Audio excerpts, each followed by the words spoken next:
You know, I always thought fortified wines were just for like sipping by the fire or with dessert, Mhm. but you've sent over a whole stack of articles and even excerpts from Vinos Fortificados, Right. and it looks like there's a lot more to it than I realized. There is. There really is. Yeah. These wines are like little time capsules, packed with history and flavor. Okay, so first things first. What exactly makes a wine fortified? I mean, it sounds like something out of a medieval castle. Well, it does have a bit of a historical connection, Right. but it's actually simpler than you might think. Okay. Fortified wines are basically wines that have had a distilled spirit added. Okay. During the winemaking process, usually brandy, Ah, so that's why they have a higher alcohol content. right? It's not just about making them stronger, though, right? What impact does this fortification have on the wine itself? It does a few fascinating things. Mm-hmm. First, it stops fermentation, Huh.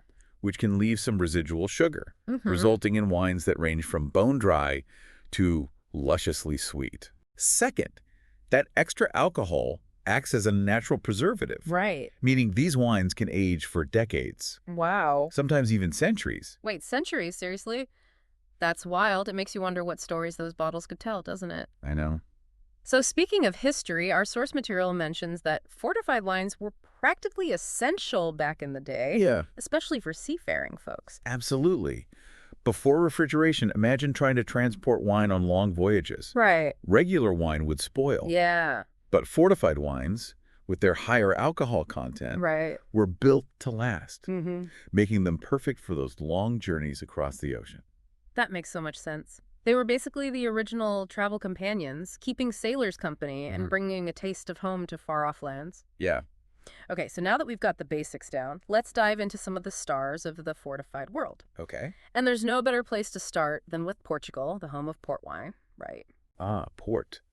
The name itself evokes images of rich flavors and elegant gatherings. Mm. But there's a lot more to port than meets the eye. Right, because it's not just one type of wine, is it? There's a whole family of ports out there, each with its own unique personality. Exactly. Yeah. Think of Ruby Port as the bold adventurer, bursting with youthful energy. Okay. They're aged for a shorter time, Yeah. often in large oak vats, and they have those vibrant, fruity flavors, perfect for those who like a bit of zest in their glass. Okay, Ruby Port, the young and the restless. Yeah. And then on the opposite end of the spectrum, we have Tawny Port. Precisely. Okay. Tawny Port is the wise sage, mellowed by time and experience. Uh-huh.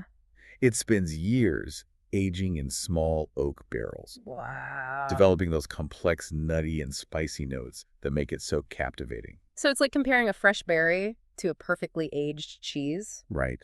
Both delicious in their own way, but totally different experiences. That's a great analogy. Thanks. And within those two main styles, there's even more variety. You have simple ruby ports, perfect for everyday enjoyment. Right. And then you have the prestigious vintage ports, Oh, wow. only made in exceptional years, which can age for decades. It's like a wine dynasty with all sorts of fascinating characters. I like that.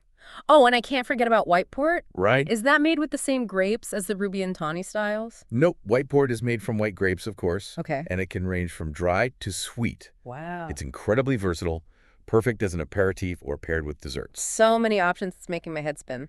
But regardless of the style, the production process has some key elements in common, right? You're right. Okay. It all starts with those precious grapes grown in the Douro Valley, Mm-hmm. a UNESCO World Heritage Site known for its steep slopes, intense sun, and unique shift soils. Right. Those soils are actually a key part of what makes port so special. Okay. They act like a heat sink, Uh-huh. intensifying the sun's rays and giving the grapes a concentrated, almost mineral-like quality. Wow, so the terroir really plays a huge role in shaping the character of the wine. It does. And then, of course, there's the fortification process, which we talked about earlier. Right. But does the type of spirit used for fortification matter?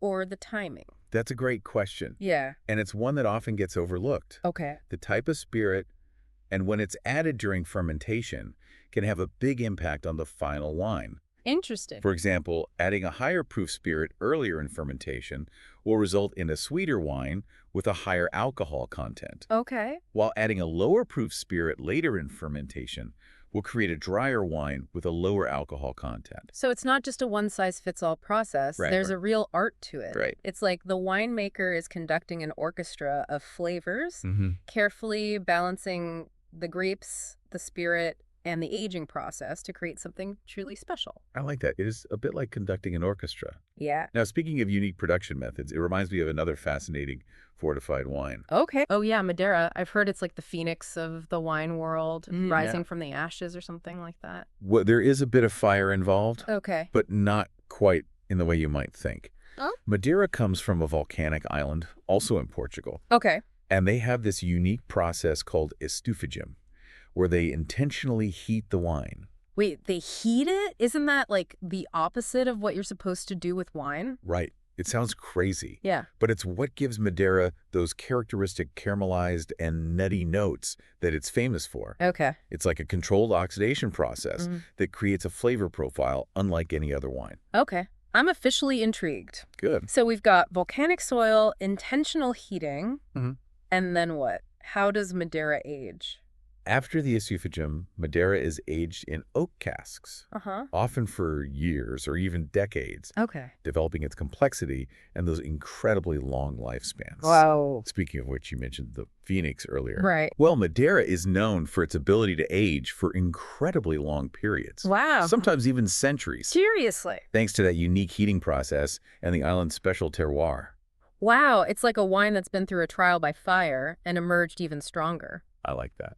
Okay, so Madeira is all about volcanic terroir, intentional heating, and long aging. Yes. And just like port, there are different styles of Madeira. Exactly. You've got 4 main styles, each based on sweetness levels. Okay. Sertial, Verdelho, Bowl, and Malmsey. Okay. Sertial is the driest. Mm-hmm. Think crisp citrus and a saline minerality. Got it. Then you have Verdelho, which is off-dry, with notes of citrus, nuts, and a touch of smoke. Uh-huh. Bowl is medium sweet. Think caramel, dried fruits, and spice. Mm-hmm. And then Malmsey, the sweetest style, is a rich tapestry of dried fruits, honey, and toffee. So it's like choosing your own adventure, Yeah. depending on whether you're in the mood for something light and refreshing or rich and decadent. Exactly. And each style has its own ideal pairings, too. How about- But we'll get to that later. Okay. For now, let's set sail across the Iberian Peninsula and explore the world of sherry, shall we? Sherry, bring it on. I know it's from Spain, Yes. and I've heard whispers of a super secret aging system, Right. but I'm ready to uncover its mysteries. Okay. What's the first thing we need to know about this Spanish gem? Sherry hails from a very specific region in southern Spain called the Sherry Triangle, Okay. an area with unique chalky white soil called albariza. Right? It's this soil, combined with the warm climate and the influence of the Atlantic Ocean, that gives sherry its distinct personality. So it's all about terroir again, just like with port and Madeira. It is. But what about the grapes? What gives sherry its unique flavor profile? Well, the star of the show is a grape called Palomino. Okay. It's the base for most dry sherries. Right. And it has this amazing ability to develop a wide range of flavors, Wow. depending on how it's aged. Okay. But there are also 2 other grapes that play important roles. Okay. Pedro Ximénez Moscatels. Oh. These are used to make the sweeter styles of sherry. Okay, so we've got our key players, Palomino for those dry and savory notes, and PX and Moscatel for bringing the sweetness. Exactly. But now, let's talk about that super secret aging system you mentioned. Right. I've heard it's called the Soleras and Creatas system, and it sounds more like a secret society than a winemaking technique. It does have a bit of mystery to it. Yeah. Imagine a pyramid of barrels stacked on top of each other. Okay. The oldest wines are at the bottom Mm-hmm. in the Solera row. Mm-hmm. And when they bottle some of that wine, they top it up with wine from the row above, the first creatura. Right. That creatura is then topped up with wine from the one above it and so on. Oh. It's a constant fractional blending process Mm-hmm. that ensures consistency and incredible complexity in the final sherry. Wait, so they're constantly mixing wines of different ages? It's like a perpetual motion machine of flavor development? Right. No wonder sherry is known for its depth and complexity. It's truly an ingenious system. Now, are you ready to explore the amazing variety of sherry styles? Absolutely. I'm ready to be wowed. Okay, good. Where do we begin on this sherry spectrum? Well, let's start with the driest styles. Okay. Fino and Manzanilla. Okay. These are delicate, bone-dry wines aged under a layer of yeast called flor, Okay. which gives them a distinctly savory character. Mm-hmm. Think of them as the aperitif kings, perfect with olives, almonds, and tapas. Right. Fino hails from Jerez and El Puerto, Okay. while Manzanilla comes exclusively from the coastal town of Sanlúcar de Barrameda. Wow. where the sea air imparts a subtle, salty tang. So Manzanilla is like the seaside cousin of Fino, with Exactly. a bit of a salty breeze in its I personality. like that. And then you have Amontillado, Right. which starts its life under floor like Fino. Yes. But then it loses its floor and undergoes oxidative aging, developing nutty, caramel, and spicy notes. Mm-hmm. Think of it as a bridge between the dry and the sweet styles. Right. Okay, Amontillado, the bridge builder. And then, of course, we have Oloroso, Right. which is all about that oxidative aging, right? Yes, Oloroso is full-bodied, rich, and complex, Wow. with intense notes of nuts, dried fruits, spice, and wood. It's like the wise old uncle of the sherry family, full of stories and character. Right. And speaking of character, we can't forget about Palo Cortado, Oh, yes. the mysterious rebel of the sherry family. That's a good one. It starts under floor, but then goes rogue and ends up aging oxidatively, Right. resulting in a wine that's both delicate and powerful. Yes, very complex. And then, of course, we have the sweet sherries made with those luscious PX and Moscatel grapes. Right. Think rich, syrupy wines bursting with flavors of dried fruits, honey, and toffee. Exactly. Wow, okay, sherry is definitely a force to be reckoned with. Mm. So much diversity, so much history, and so much flavor. Yes. I'm starting to see why fortified wines have such dedicated fans. They're truly captivating wines. Yeah. And we've got one more stock on our Iberian adventure, Okay. Marsala. Time to head to sunny Sicily. All right, let's soak up some Mediterranean sun and dive into the world of Marsala. Now, I know it's Italian, but that's about all I know. Okay. Fill me in on the details. Marsala hails from Sicily, Yeah. an island shaped by volcanic activity and bathed in warm Mediterranean sun, just like Madeira. Okay. And speaking of Madeira, Marsala also has a connection to fire. Really? Traditionally, they used to burn sulfur candles inside the barrels to help preserve the wine. Oh, wow. It's a practice that's less common today, but it's a reminder of Marsala's long and fascinating history. So it's got that volcanic connection, a history with fire, and I'm guessing it's aged in a Solera system, too. You guessed right. The Solera system is a common thread throughout the world of fortified wines. Right. And Marsala is no exception. Okay. It helps create those complex, layered flavors that we love in these wines. It's like a secret handshake among fortified winemakers. Exactly. Now, what about the grapes? What makes Marsala stand out from the crowd? The key players in Marsala are Grillo, Catarratto, and Inzolia. Each grape brings its own personality to the blend. Got it. Grillo provides structure. Okay. Catarratto lends acidity and mineral notes. Mm-hmm. And Inzolia adds elegance and freshness. Nice. And just like with other fortified wines, you've got a range of styles to explore, from dry to sweet. Okay, dry Marsala. I know it's often used in cooking, right? Like in those creamy chicken Marsala dishes. Exactly. Dry Marsala lends a savory, nutty complexity to dishes. Right. And then you have sweet Marsala, which is perfect for pairing with desserts or even bolder pairings like blue cheese and foie gras. Wow, this deep dive has taken us all over the world, Yeah. exploring the fascinating history and production methods of fortified wines. It has. But before we get too far ahead of ourselves, what stands out to you so far? Which fortified wine has piqued your interest the most? It's tough to choose a favorite. They're also unique and captivating in their own way. It's like trying to pick a favorite book from your personal library. Right. Each one holds a special place for a different reason. I like that analogy. And speaking of a well-stocked library, Yeah. I'm noticing that Vinos Fortificados mentions quite a few other fortified wines beyond the big names, like port, sherry, and Madeira. We've barely scratched the surface of this world, haven't we? We've only just begun. There's a whole world of fortified wines out there, each with its own unique story to tell. Really? It's like a treasure hunt, waiting for us to uncover hidden gems. Okay, I'm officially hooked. Let's continue our global fortified wine adventure. Where to next? How about a trip to sunny France? Okay. Specifically the Rousson region, known for its beautiful sweet wines called Vendu Naturels. Vendu Naturels. The name alone sounds like a poem. What are they like? Imagine strolling through vineyards bathed in Mediterranean sunshine, the air filled with the scent of ripe grapes. These wines are like bottled sunshine, bursting with flavors of apricots, peaches, and honey. Wow. They're made by stopping the fermentation process early by adding alcohol, which preserves the natural sweetness of the grapes. So it's a similar concept to port, but with a distinctly French flair. Right. Do they use the same grape varieties? Not quite. They use varieties like Grenache, Muscat, and Macabee, which thrive in the warm, dry climate of Rousselon. And, just like with port, you've got different styles, from white and rosé to red, ranging from lightly sweet to intensely rich and concentrated. Wow, so much variety. And how are they typically enjoyed? Are they strictly dessert wines, or can they handle savory dishes too? They're surprisingly versatile. Okay. Of course, they shine with desserts, especially those with fruit, like tarts or creme brulee, Right? but they can also be fantastic with blue cheese, foie gras, and even spicy Asian cuisine. Okay, I'm definitely adding Vendu Naturals to Yeah. my must-try list. Now, where else does our fortified wine journey take us?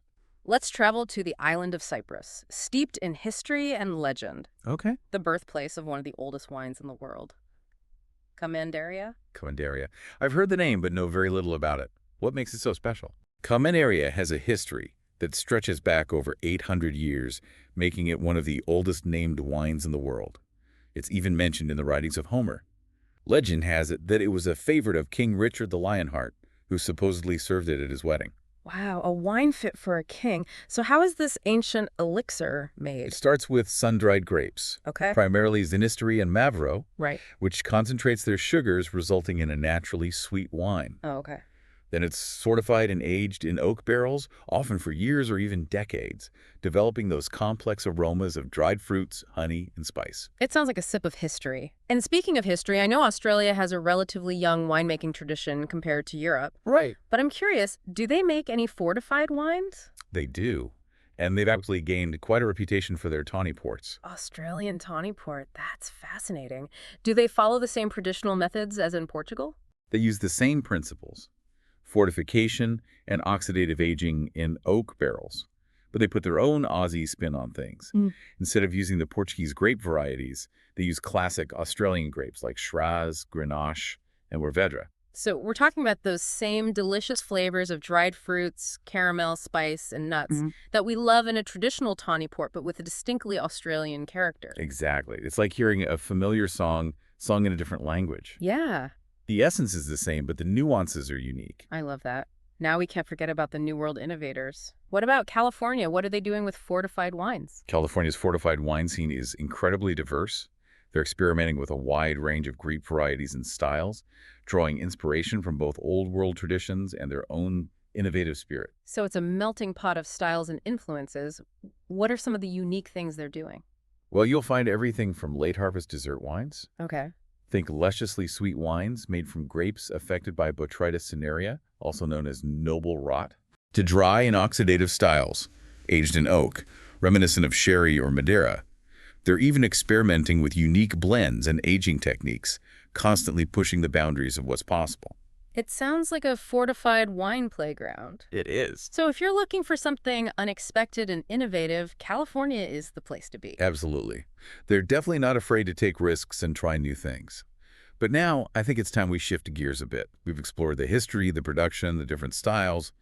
But what about the actual experience of drinking these wines? Right, because knowing about fortified wines is one thing, but knowing how to truly appreciate them is a whole other level. Let's talk tasting.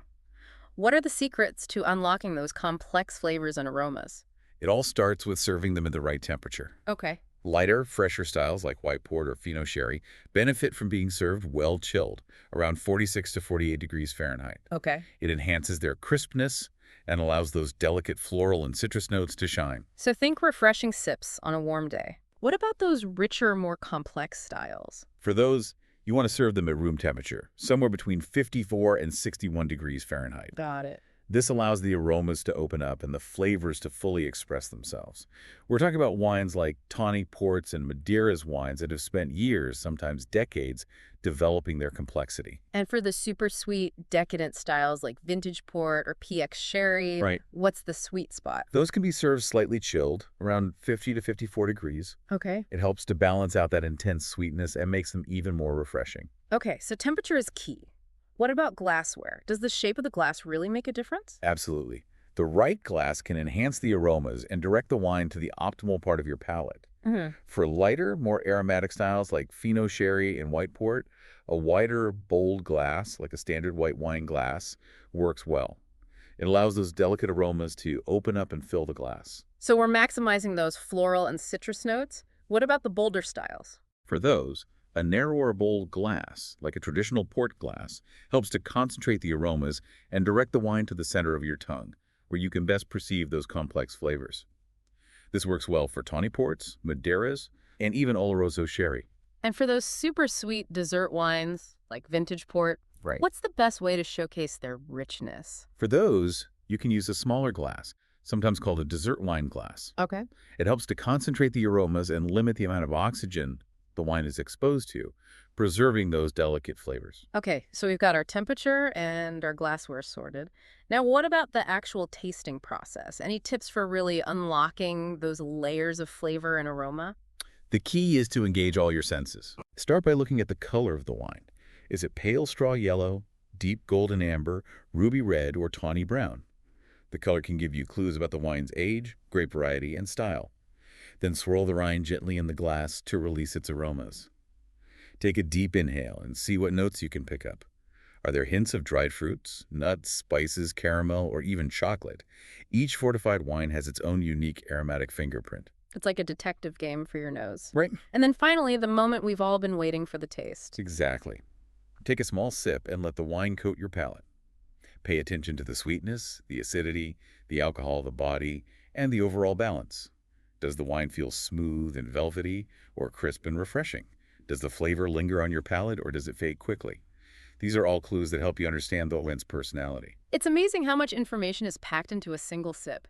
It's like reading a story, but with your taste buds. Well said. And remember, there's no right or wrong way to taste wine. It's all about your own personal experience and enjoyment. Now let's talk about storage.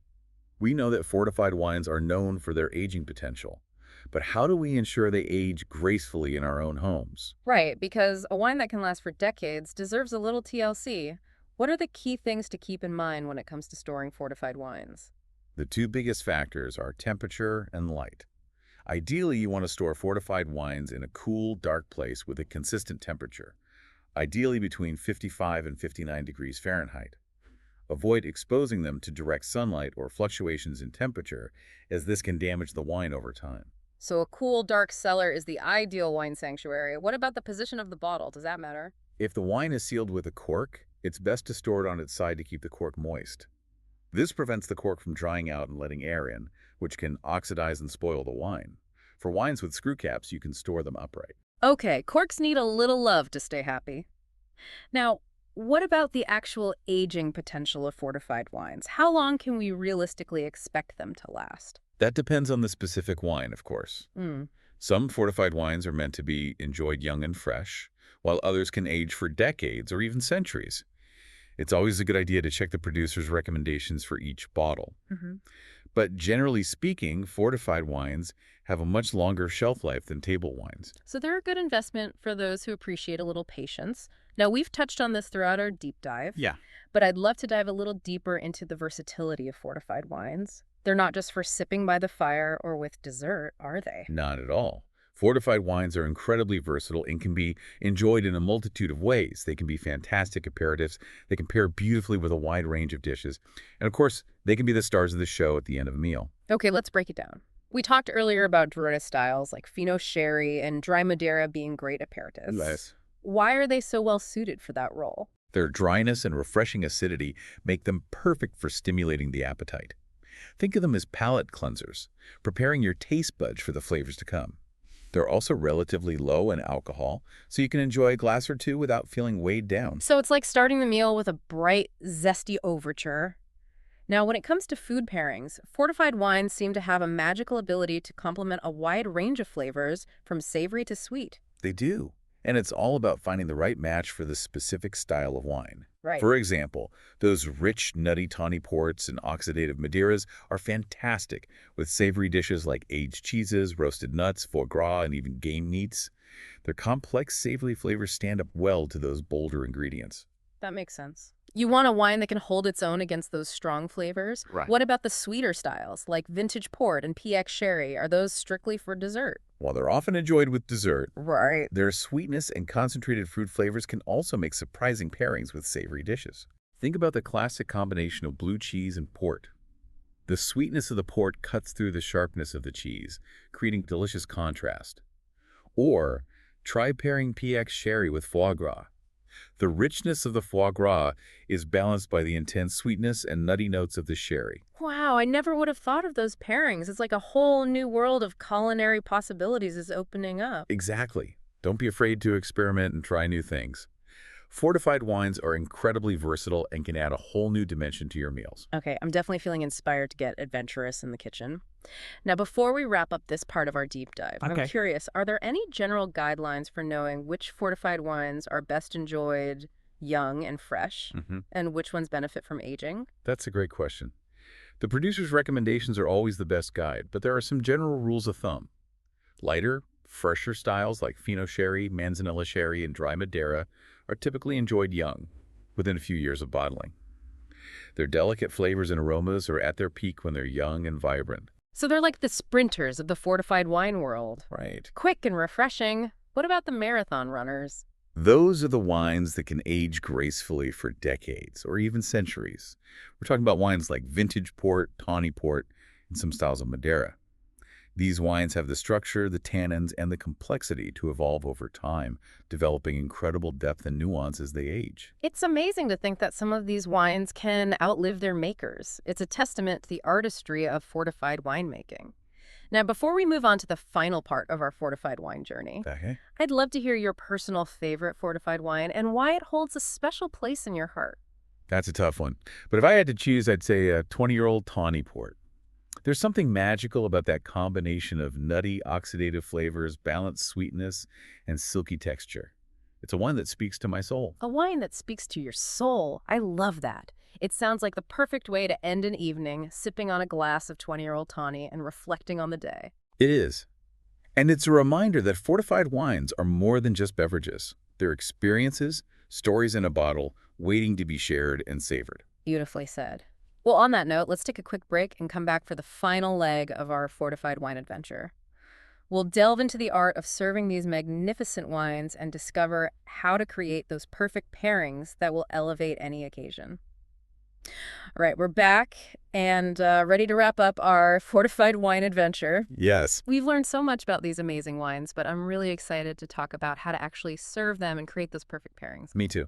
Serving fortified wines is all about showcasing their unique qualities. Right, so no need for like super fancy ritual. Exactly. Unless you want to, of course. Of course. But let's start with the basics. What are some practical tips for serving fortified wines? Well, remember, glassware is key. Right, we talked about that. Wider bowls for lighter styles, narrower bowls for the bolder wines, and smaller glasses for those sweet dessert wines. So it's all about finding the right fit for each wine. Exactly. And it makes a big difference in the tasting experience. Okay, glassware check. Now what about decanting? Is that ever necessary? It's not as common as with table wines, but for older vintage ports with sediment, decanting helps separate the clear wine. So it's mainly for aesthetic purposes. Yeah, it makes for a cleaner presentation. And for very old oxidative wines, like a 50-year-old tawny or a vintage Madeira, decanting can help aerate the wine gently. Okay, so it lets those aged aromas open up. Exactly. But be careful not to overdo it with those older wines. Right, you don't want to lose those delicate flavors. Exactly. Younger wines generally don't need decanting. Perfect. Now let's talk about food pairings. Ah, yes, one of my favorite topics. I know you've got some great recommendations. One of my all-time favorites is Stilton cheese with vintage port. Oh, yeah, that's a classic. The saltiness of the cheese with the sweetness of the port. It's a perfect match. The contrasting textures and flavors create a truly unforgettable experience. Okay, so Stilton and vintage port check. What else have you got? Amontillado sherry with roasted almonds is another great one. That sounds delicious. The nutty flavors of both the sherry and the almonds complement each other perfectly. Simple but satisfying. Exactly. Now, for the sweeter styles like PX Sherry and Malmsey Madeira, I like to get a little adventurous. Okay, I'm intrigued. Try PX Sherry with foie gras. Wow, that sounds incredible. The sweetness of the sherry cuts through the richness of the foie gras, and the textures are a beautiful contrast. I never would have thought of that. Any other bold pairings you'd recommend? If you're feeling really adventurous, try Malmsey Madeira with a blue cheese and fig pizza. Wow, that's next level. I love how versatile these wines are. They really are. And there's so much room for experimentation. You've definitely inspired me to get creative with my pairings. Excellent. My advice is to approach fortified wines with curiosity and an open mind. Don't be intimidated by their history or reputation. These are wines that are meant to be enjoyed, explored, and shared. So true. Well, I think that just about wraps up our deep dive into the world of fortified wines. I've learned so much, and I'm so excited to keep exploring these amazing wines. Me too. It's been a pleasure sharing this journey with you. Thanks for joining me. And to all our listeners, cheers to your future fortified wine adventures.